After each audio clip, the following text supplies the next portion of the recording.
നമസ്കാരം. സ്ത്രീകളോട് ക്രൂരത കാണിക്കുന്ന ഭർത്താവിനെയും ബന്ധുക്കളെയും പ്രതിക്കൂട്ടിൽ കയറ്റുന്ന വകുപ്പാണ് ഇന്ത്യൻ ശിക്ഷാ നിയമത്തിലെ 498A. ജൂലൈ 1 മുതൽ ഇന്ത്യൻ ശിക്ഷാ നിയമം നിലവിലില്ലല്ലോ. പുതിയ നിയമമായ ഭാരതീയ ന്യായ സംഹിത നിലവിൽ വന്നു കഴിഞ്ഞു. ഇതിൽ 85, 86 വകുപ്പുകളിലാണ് ഭാര്യമാർക്കെതിരായ ക്രൂരതയുടെ കാര്യം പറയുന്നത്. 498Aയുടെ തനിപ്പകർപ്പാണ് ഈ വകുപ്പുകൾ. 498Aയിൽ ക്രൂരത വിശദീകരിക്കുന്ന ഭാഗം ന്യായസംഹിതയിൽ പുതിയൊരു വകുപ്പായി 2 വകുപ്പുകളായി ഉൾപ്പെടുത്തി എന്ന് മാത്രം. ഭർത്താവോ ഭർത്താവിൻ്റെ ബന്ധുക്കളോ ഒരു സ്ത്രീയോട് ഏതെങ്കിലും തരത്തിലുള്ള ക്രൂരത കാണിച്ചതായി തെളിഞ്ഞാൽ 3 വർഷം വരെ തടവും പിഴയും ലഭിക്കും. മനഃപൂർവ്വം സ്ത്രീയെ ആത്മഹത്യയിലേക്ക് നയിക്കുന്ന വിധത്തിലുള്ള പെരുമാറ്റം, അല്ലെങ്കിൽ സ്ത്രീയുടെ ജീവൻ അപകടത്തിലാക്കുന്ന വിധത്തിലുള്ള പെരുമാറ്റം, സ്ത്രീയുടെ അവയവങ്ങൾക്കോ ആരോഗ്യത്തിനോ മാരകമായ കോട്ടമുണ്ടാക്കുന്ന തരത്തിലുള്ള പെരുമാറ്റം, മാനസികമായും ശാരീരികവുമായുള്ള പീഡനങ്ങൾ, ഇവയൊക്കെ ഈ വകുപ്പ് പ്രകാരം IPCയിലെയും BNSലെയും വകുപ്പ് പ്രകാരം ക്രൂരതയായി കണക്കാക്കും. സ്ത്രീയിൽ നിന്നോ അല്ലെങ്കിൽ അവരുടെ ബന്ധുക്കളിൽ നിന്നോ അന്യായമായ മാർഗത്തിലൂടെ സ്വത്തോ വിലപിടിപ്പുള്ള മറ്റ് വല്ല വസ്തുക്കളോ കൈക്കലാക്കാൻ ഉദ്ദേശിച്ച് നടത്തുന്ന പീഡനങ്ങളും ക്രൂരതയായി കണക്കാക്കും. സാധാരണ നിസ്സാര പിണക്കങ്ങളിൽ തുടങ്ങുന്ന വഴക്ക് പലപ്പോഴും 498A പ്രകാരമുള്ള കേസിൽ കലാശിക്കുകയാണ് പതിവ്. ഭാരതീയ ന്യായ സംഹിത നിലവിൽ വന്നതിനാൽ അതിലെ 85, 86 വകുപ്പുകളാണ് ഇത്തരം കേസുകളിൽ ഇനി ചാർജ് ചെയ്യുക. ഒരു പ്രകോപനത്തിന് നേരെ ചെന്ന് പോലീസിൽ പരാതി കൊടുക്കും. പലപ്പോഴും ബന്ധുക്കളുടെയും സുഹൃത്തുക്കളുടെയും പ്രേരണ ഇതിന് പിന്നിലുണ്ടാകാം. ഭാര്യയും ഭർത്താവും തമ്മിലുള്ള പിണക്കം മിക്കവാറും സന്ധ്യയോടെ തീരുമെന്നാണ് പറയാറുള്ളത്. ശരിയാണ്, പല വഴക്കുകളും കിടപ്പറയിൽ താനെ ഒത്തുതീർപ്പാകും.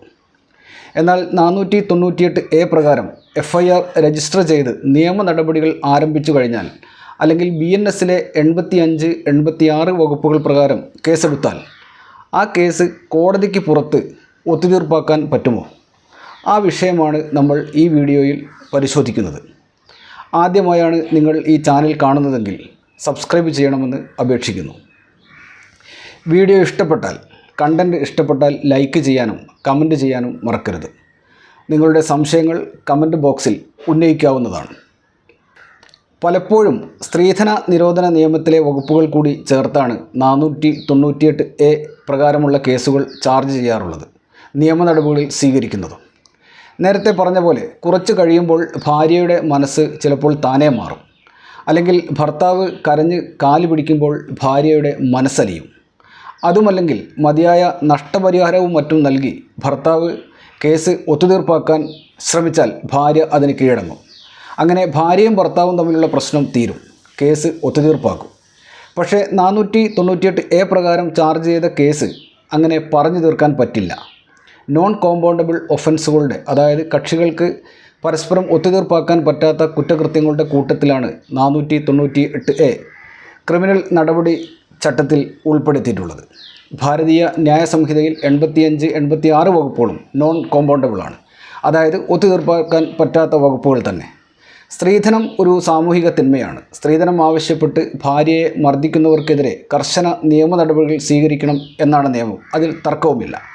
അത്തരം കേസുകൾ കോടതിക്ക് പുറത്ത് ഒത്തുതീർപ്പാക്കുന്നതിന് നിയമം അനുകൂലമല്ല.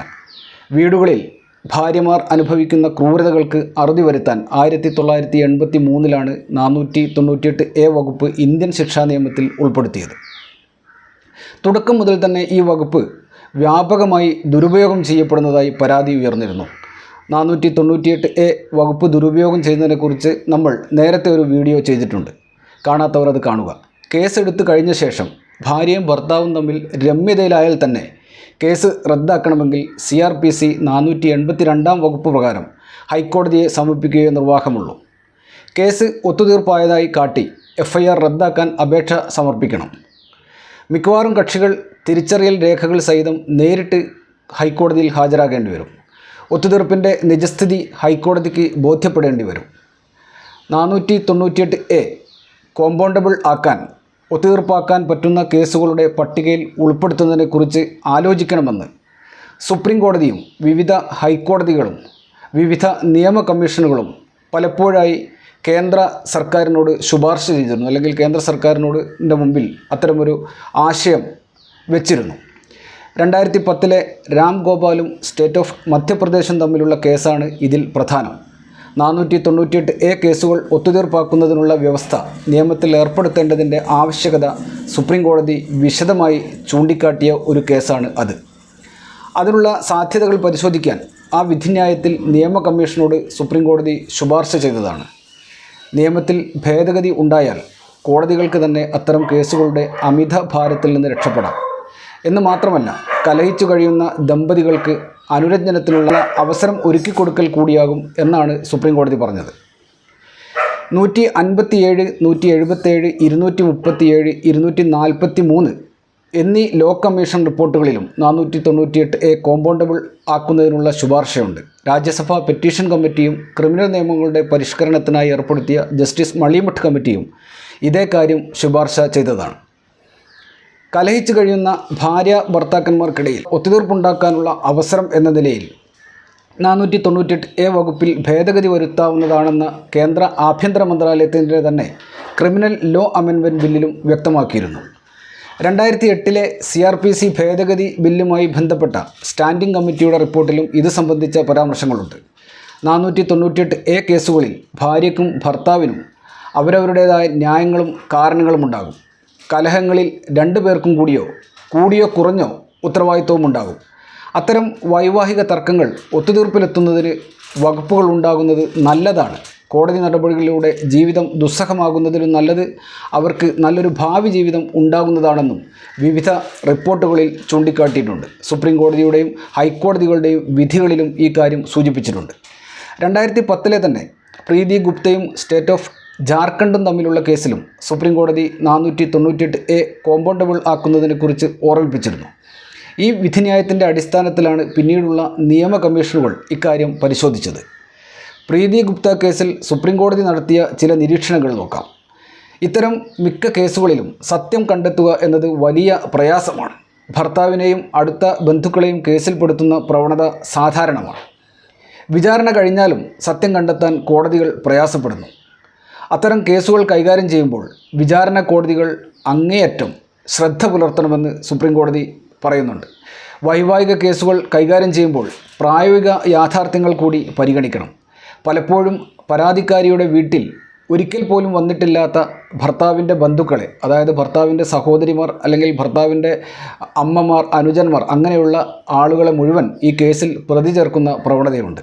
ഭർത്താവോ ബന്ധുക്കളോ കുറച്ച് ദിവസമെങ്കിലും ഈ പ്രശ്നത്തിൻ്റെ പേരിൽ ജയിലിൽ കിടക്കേണ്ടി വന്നാൽ ആ ബന്ധത്തിൽ സൗഹൃദമായ ഒരു ഒത്തുതീർപ്പിനുള്ള എല്ലാ സാധ്യതകളും നഷ്ടപ്പെടുകയാണ് ചെയ്യുന്നത്. മുംബൈ ഹൈക്കോടതിയുടെ ചില നിരീക്ഷണങ്ങൾ കൂടി നോക്കാം. കേസ് ഒത്തുതീർപ്പാക്കാൻ സാധിച്ചാൽ കക്ഷികൾക്ക്, അതായത് ഈ കേസ് കൊടുത്ത ഭാര്യയ്ക്കും പ്രതിയായ ഭർത്താവിനും സമയം ലാഭിക്കാം, പണച്ചെലവും ഊർജവും സമയവും ലാഭിക്കാം. കേസുകൾ കെട്ടിക്കിടക്കുന്ന പ്രവണതയിൽ നിന്ന് കോടതികൾക്കും രക്ഷപ്പെടാം. കോടതി നടപടികൾ അവസാനിപ്പിച്ച് ഈ കക്ഷികൾക്ക്, ഭാര്യയ്ക്കും ഭർത്താവിനും സാധാരണ ജീവിതം നയിക്കാനാകും.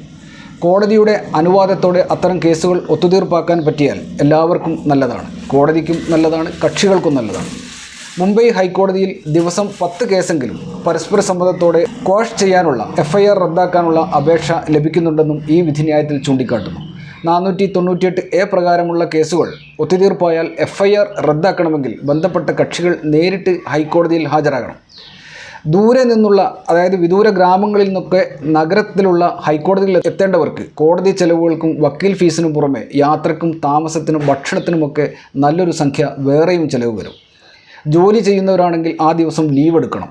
നിയമ ഭേദഗതി ഉണ്ടായാൽ ഇതിൽ നിന്നെല്ലാം എല്ലാവർക്കും രക്ഷപ്പെടാം. കോടതികളുടെ വിലപ്പെട്ട സമയം കൂടിയാണ് ലാഭിക്കാൻ പറ്റുന്നതെന്ന് പറയേണ്ടല്ലോ.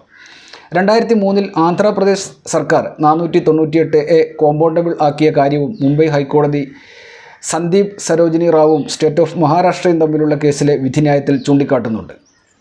മുംബൈ ഹൈക്കോടതിയുടെ ഇടപെടലിനെ തുടർന്ന് മഹാരാഷ്ട്ര സർക്കാർ 498A കോമ്പൗണ്ടബിൾ ആക്കാൻ നിയമത്തിൽ ഭേദഗതി വരുത്തിയതാണ്. പക്ഷേ അതിന് ഇതുവരെ രാഷ്ട്രപതിയുടെ അംഗീകാരം ലഭിച്ചിട്ടില്ല. കേന്ദ്ര ആഭ്യന്തര മന്ത്രാലയം ആവശ്യപ്പെട്ടതനുസരിച്ച് കൂടുതൽ വിശദീകരണങ്ങൾ സമർപ്പിച്ചെങ്കിലും കേന്ദ്രം അനുകൂല നിലപാടിൽ എത്തിയിട്ടില്ല. കേന്ദ്ര വനിതാ വികസന വകുപ്പിൻ്റെ എതിർപ്പാണ് പ്രധാന കാരണം. നോൺ കോമ്പൗണ്ടബിൾ ആയാൽ പ്രസ്തുത നിയമത്തിൻ്റെ ഫലപ്രാപ്തിയെ അത് ബാധിക്കുമെന്നാണ് വനിതാ ശിശു വികസന വകുപ്പിൻ്റെ വാദം.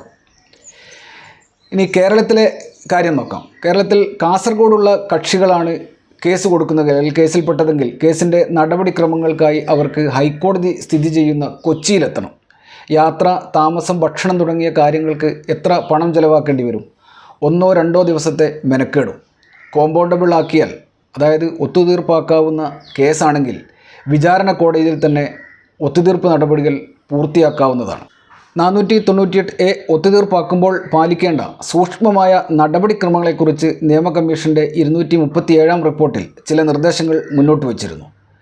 പരാതിക്കാരിയെ വിചാരണ കോടതിയിലെ ജഡ്ജിൻ്റെ ചേംബറിൽ വെച്ച് ചോദ്യം ചെയ്യണം. വനിതാ ജുഡീഷ്യൽ ഓഫീസറുടെയോ ജില്ലാ ലീഗൽ സർവീസസ് അതോറിറ്റിയുടെ പ്രതിനിധിയുടെയോ പ്രൊഫഷണലായിട്ടുള്ള ഒരു കൗൺസിലറുടെയോ അല്ലെങ്കിൽ പരാതിക്കാരിയുടെ അടുത്ത ബന്ധുവിൻ്റെയോ സാന്നിധ്യത്തിലായിരിക്കണം ഈ ചോദ്യം ചെയ്യൽ, അതായത് പരാതിക്കാരിയുടെ മൊഴിയെടുക്കൽ. കക്ഷികൾക്കിടയിൽ വ്യക്തമായ ഒത്തുതീർപ്പുണ്ടായതായി മജിസ്ട്രേറ്റിന്, അതായത് വിചാരണ കോടതി ജഡ്ജിന് ബോധ്യം വന്നാൽ അത് രേഖപ്പെടുത്തണം. പിന്നീട് കേസിൽ വാദം കേൾക്കുന്നത് 3 മാസത്തേക്ക് നീട്ടിവെക്കണം. അല്ലെങ്കിൽ നീതി നടപ്പാക്കുന്നതിന് അനുയോജ്യമെന്ന് ഈ വിചാരണ കോടതി ജഡ്ജിന് തോന്നുന്ന ഏറ്റവും അടുത്ത ഒരു തീയതിയിലേക്ക് വിചാരണ മാറ്റിവെക്കണം. വിചാരണ ദിവസം നേരത്തെ പറഞ്ഞ അതേ മട്ടിൽ ആദ്യം എങ്ങനെയാണോ ഈ പരാതിക്കാരിയുടെ മൊഴി എടുത്തത് അതേ രീതിയിൽ പരാതിക്കാരിയുടെ മൊഴി വീണ്ടും വിചാരണ കോടതി ജഡ്ജി എടുക്കണം. അതിനുശേഷമേ ഒത്തുതീർപ്പ് അംഗീകരിച്ചുകൊണ്ടോ അല്ലെങ്കിൽ അവരുടെ ഒത്തുതീർപ്പിനുള്ള അപേക്ഷ തള്ളിക്കൊണ്ടോ ഉള്ള ഫൈനൽ ഓർഡർ പുറപ്പെടുവിക്കാൻ പാടുള്ളൂ. അതിനിടയിൽ വേണമെങ്കിൽ ഈ പ്രൊസീജിയർ, ഈ നടപടിക്രമങ്ങൾ നടക്കുന്നതിനിടയിൽ വേണമെങ്കിൽ വ്യക്തമായ കാരണങ്ങൾ ബോധിപ്പിച്ച് ഭാര്യയ്ക്ക് ഒത്തുതീർപ്പിൽ നിന്ന് പിന്മാറാവുന്നതുമാണ്. സമ്മർദ്ദങ്ങളില്ലാതെ സ്വമേധയാണ് പരാതിക്കാരി ഒത്തുതീർപ്പിന് തയ്യാറായത് എന്ന് ഉറപ്പുവരുത്താനുള്ള വകുപ്പുകൾ വേണം എന്നും ലോ കമ്മീഷൻ റിപ്പോർട്ടിൽ നിർദ്ദേശിക്കുന്നു. 2012 ലോ കമ്മീഷൻ്റെ 243-ാം റിപ്പോർട്ടിലും ഇത്തരം നിർദ്ദേശങ്ങൾ ആവർത്തിച്ചിരുന്നു. മിക്കവാറും 498A കേസുകൾ നിസ്സാര പ്രശ്നങ്ങളുടെ പേരിൽ ഉണ്ടാകുന്ന പ്രകോപനങ്ങളോ ക്ഷിപ്രകോപമോ കാരണം ഫയൽ ചെയ്യുന്നതാണ് എന്ന് സുപ്രീം കോടതി തന്നെ നിരീക്ഷിച്ചിട്ടുണ്ട്. പല സ്ത്രീകളും കേസ് കൊടുക്കുമ്പോൾ തനിക്കും ഭർത്താവിനും ബന്ധുക്കൾക്കും പിന്നീട് അനുഭവിക്കേണ്ടി വരുന്ന പ്രത്യാഘാതങ്ങളെക്കുറിച്ച്, പ്രയാസങ്ങളെക്കുറിച്ച് ഓർക്കാറില്ല. മനസ്സ് മാറി പലരും സ്വമേധയാ കേസ് ഒത്തുതീർപ്പിലെത്തുമെന്നും സുപ്രീം കോടതിയും വിവിധ ഹൈക്കോടതികളും നിരീക്ഷിച്ചിട്ടുണ്ട്. സ്ത്രീകളുടെ നന്മ മാത്രം ലക്ഷ്യം വെച്ച് കൊണ്ടുവന്ന ഒരു നിയമം ശരിയായ രീതിയിൽ ഉപയോഗപ്പെടുത്താനും നല്ല രീതിയിൽ കുടുംബജീവിതം മുന്നോട്ട് കൊണ്ടുപോകാൻ ആഗ്രഹിക്കുന്നവർക്ക് പരസ്പരം വിട്ടുവീഴ്ചകൾ ചെയ്ത് നിയമത്തിൻ്റെ വലിയ നൂലാമാലകളില്ലാതെ കേസുകൾ ഒത്തുതീർപ്പിലെത്തിക്കാനും കഴിയുന്ന സാഹചര്യമാണ് ഉണ്ടാകേണ്ടത്. അപ്പോൾ മനസ്സിലാക്കേണ്ടത് ഇതാണ്: നിലവിലെ സാഹചര്യത്തിൽ ഭാര്യയെ മർദ്ദിച്ചാൽ, ഭാര്യയോട് ക്രൂരത കാണിച്ചാൽ 498A പ്രകാരമുള്ള കേസ് ഒത്തുതീർപ്പാക്കാൻ കടമ്പകൾ ഏറെയുണ്ട്. IPC 498A ബന്ധപ്പെട്ട് സുപ്രീം കോടതിയും ഹൈക്കോടതികളും വിവിധ നിയമ കമ്മീഷനുകളും നടത്തിയ നിരീക്ഷണങ്ങൾ പുതിയ നിയമസംഹിതയിലും ആ സംഹിതയിലെ 85, 86 വകുപ്പുകൾക്കും ബാധകമാണ് എന്നോർക്കുക. മറ്റൊരു വീഡിയോയുമായി വീണ്ടും കാണാം. നന്ദി, നമസ്കാരം.